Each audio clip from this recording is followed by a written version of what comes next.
Hello मेरे प्यारे बच्चों, कैसे हैं आप लोग।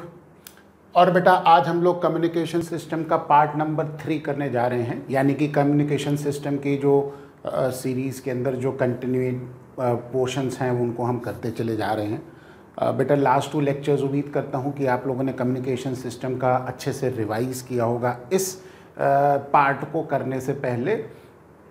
चलिए आगे की बात करते हैं। अब पॉइंट नंबर 10 है ना, अभी इससे पहले के 2 लेक्चर्स में हमने 9 पॉइंट्स तक डिस्कस कर लिया था। आज हम बात करेंगे आगे की बातें। सबसे पहली बात करेंगे बेटा एंटेना। एंटेना क्या होता है? देखो बेटा एंटेना क्या होता है, बेसिकली ये जो हमारे इलेक्ट्रिकल सिग्नल्स होते हैं इसको इलेक्ट्रोमैग्नेटिक वेव की फॉर्म में बेटा ट्रांसमिट करता है। ठीक, तो antenna is a device which acts as a emitter of electromagnetic wave। एक ऐसा डिवाइस जो इलेक्ट्रोमैग्नेटिक वेव को इमिट करता है और साथ ही साथ रिसीव भी करता है। रिसीविंग एंड पे रिसीविंग एंटीना होता है जो इलेक्ट्रोमैग्नेटिक वेव को रिसीव करता है ना। तो it also acts as a first receiver of the energy. तो जो इलेक्ट्रोमैग्नेटिक वेव के फॉर्म में बेटा एनर्जी ट्रांसमिट हो गई उसको रिसीव करने का भी काम ये हमारे पास है एंटीना करता है। जनरली अ मेटालिक ऑब्जेक्ट, ज़्यादातर केसेस में ये एक मेटालिक ऑब्जेक्ट होता है ना। और ऑफन अ वायर, या ज़्यादातर केसेस में वायर होता है या कलेक्शन ऑफ वायर्स होती है उसके अंदर। ऐसे फॉर्म में हमारे पास एंटीना होता है। आपके घर में टेलीविज़न का भी एंटीना पहले के ज़माने में होता था, है ना, जो कि एक आपने देखा होगा कि एक सीढ़ी नुमा था बना हुआ होता है एंटीना, जिसके अंदर आगे एक छोटी सी रॉड, फिर पीछे बड़ी, फिर और बड़ी बड़ी ऐसे होती चली जाती है एक सीधा रॉड के ऊपर। तो एक ऐसा भी एंटीना होता है। अब आजकल तो डिश एंटीना हो गए। तो ये एक बड़ा कॉमन सा चीज़ है। ठीक, तो एंटीना कई प्रकार के होते हैं, जिसमें पहला जिसके बारे में हम बात करेंगे बेटा उसके बारे में हम कहेंगे हर्ट्ज एंटीना। तो हर्ट्ज एंटीना क्या होता है? स्ट्रेट कंडक्टर, देखिए जैसे कि आपको ये दिखाई दे रहा है, ये हमारे पास स्ट्रेट कंडक्टर है। जैसे आपने देखा होगा पहले इस तरह के टेलीविज़न एंटीना होते थे। इसमें यहाँ पे एंटीना की जो लेंथ है वो equal to half of the wavelength of the radio waves to be transmitted और रिसीव्ड। यानी कि जो भी रेडियो सिग्नल आपको भेजना है, इलेक्ट्रोमैग्नेटिक वेव भेजनी है, उसकी वेवलेंथ का हाफ वो उस एंटीना की लेंथ होती है। तो ये length of the antenna clearly आपको दिख रहा है किसके बराबर है बेटा? λ/2 के बराबर है ना। तो λ/2 के बराबर अगर लेंथ l, ये हम कहाँ यहाँ पे लिखेंगे लेंथ l है ना। अगर λ/2 के बराबर है तो उस तरह के एंटीना की जो हमारे पास जो जिसको नाम देते हैं हम उसको कहते हैं बेटा हर्ट्ज एंटीना। ठीक है, ये ऐसा कुछ दिखने का होता है। और आप देख सकते हैं कि यहाँ पे एक साइड पे पॉजिटिव चार्ज और एक साइड पे नेगेटिव चार्ज। ऑसिलेटर क्या करता है? इनको ऑसिलेट करता है, और जिसकी वजह से इलेक्ट्रोमैग्नेटिक वेव क्या करती है बेटा? प्रोपोगेट करती है स्पेस में। ठीक, नेक्स्ट एंटीना जिसको हम मार्कोनी एंटीना कहते हैं।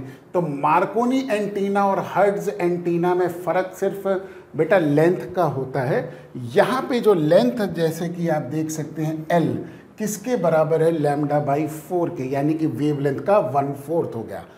तो it is a straight conductor of length equal to quarter of the wavelength, है ना। तो यानी कि जहाँ पे लेंथ ऑफ द एंटीना λ/4 होता है उसको हम कहते हैं बेटा मार्कोनी एंटीना। डाइपोल एंटीना जो होता है इसको हम ओमनी डायरेक्शनल कहते हैं बेटा। ये सब तरफ क्या करता है?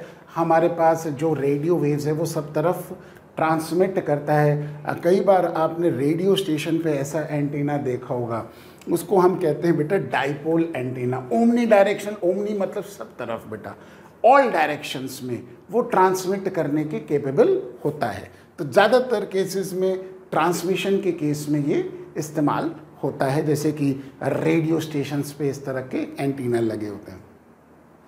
डिश टाइप एंटीना, ये तो आप लोगों ने देखा होगा कि आजकल टाटा स्काई लगा हुआ है लोगों के घरों में, और बेटा उसमें एक डिश टाइप का, ऐसे ही आपके घर में एक डिश होती है। ये क्या करती है? देखो डिश जो है वो बेसिकली इलेक्ट्रोमैग्नेटिक वेव के सिग्नल को लेती है और रिफ्लेक्ट, ये पैराबोलिक रिफ्लेक्टर होता है, रिफ्लेक्ट करती है। ये एक यहाँ पे हमारे पास इलेक्ट्रॉनिक डिवाइस होता है, इसको कहते हैं हॉर्न फीड। तो ये रिफ्लेक्ट करके हॉर्न फीड पे भेजता है और हॉर्न फीड से हमारे पास सिग्नल रिसीव होता है।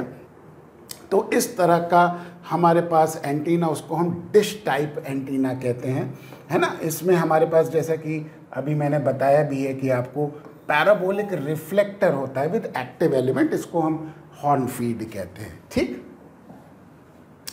चलिए propagation of electromagnetic wave, next point की बात करते हैं। तो in communication using radio wave the antenna of the transmitter radiates the electromagnetic wave, है ना। एंटीना का यही काम है कि वो इलेक्ट्रोमैग्नेटिक वेव के फॉर्म में सिग्नल को क्या करता है, ट्रांसमिट करता है, which travel through space and reach the receiver at the other and.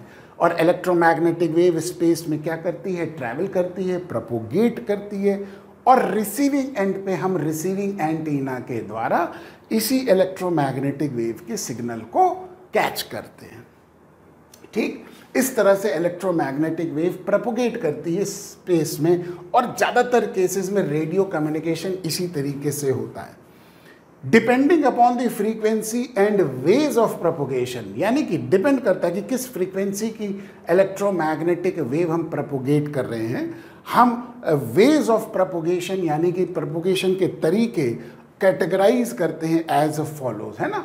सबसे पहला जिसको हम कहते हैं बेटा ग्राउंड वेव प्रोपोगेशन। ये पॉइंट्स बड़े इंपॉर्टेंट है बेटा, इनको याद रखना बहुत ज़रूरी है कि difference between ground wave, sky wave and space wave propagation क्या क्या होता है।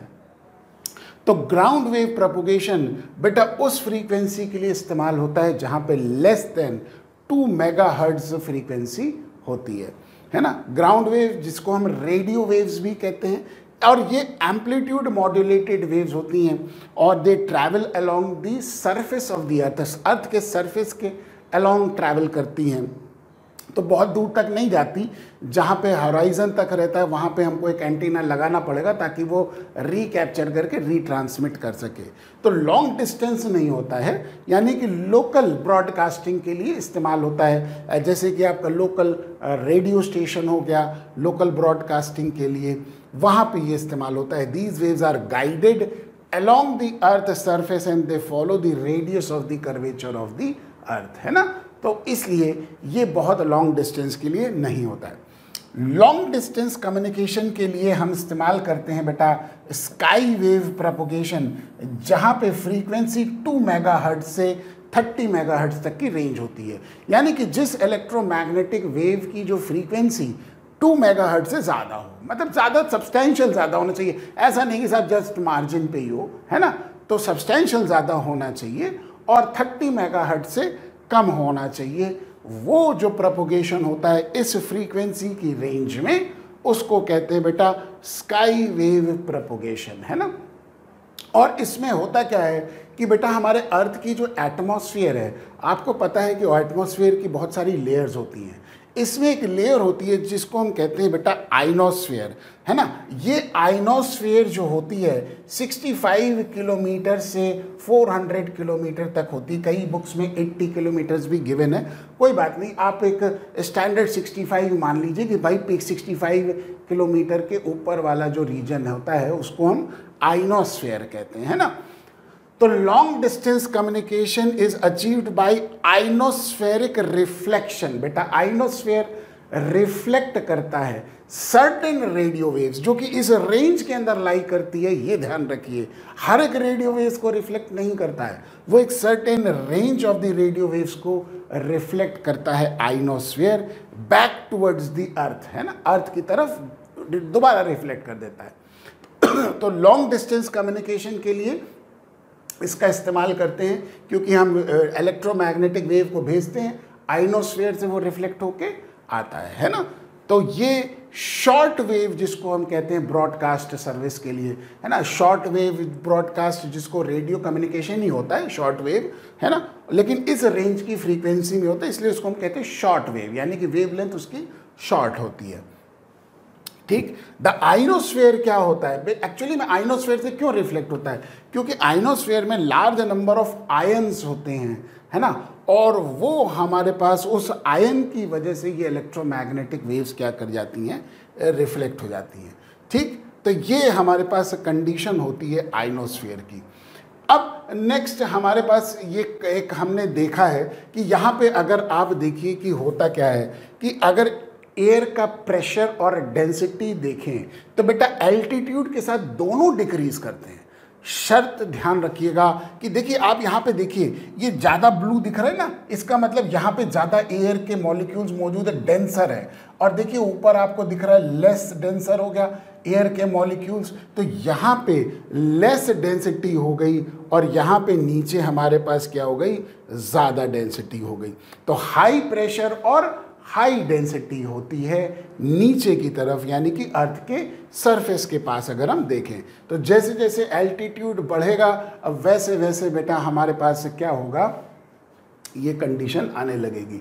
The ionospheric layer acts as a reflector for certain range of frequency. This phenomena is shown as below. ठीक, तो बेटा ये हमने अभी आपको डिस्कस करके बताया कि क्या हमारे पास कंडीशन होती है इलेक्ट्रोमैग्नेटिक वेव के प्रोपोगेशन की। ठीक है, चलिए आज के लिए इतना ही बहुत है, बाकी बातें हम लोग नेक्स्ट क्लास में करेंगे। तब तक के लिए पढ़ते रहिए और चीज़ों को समझते रहिए।